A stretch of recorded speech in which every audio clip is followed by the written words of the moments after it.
കഴിഞ്ഞ 14 വർഷമായി Elohim global worship സെന്ററിൽ ദൈവിക കരുതൽ പദ്ധതിയുടെ ഭാഗമായി നടത്തിവരുന്ന വിദ്യാദീപം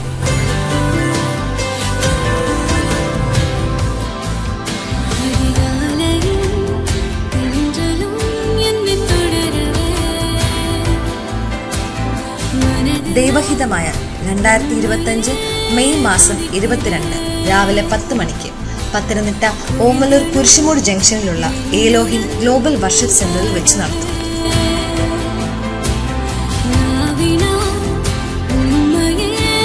പാർശ്വവൽക്കരിക്കപ്പെട്ട കുട്ടികളെ സമൂഹത്തിന്റെ മുഖ്യധാരയിൽ കൊണ്ടുവരികയാണ് ഞങ്ങളുടെ ലക്ഷ്യം. ഈ ഉദ്യമത്തിൽ നമുക്ക് ഒരുമിച്ച് പങ്കാളികളാകാം.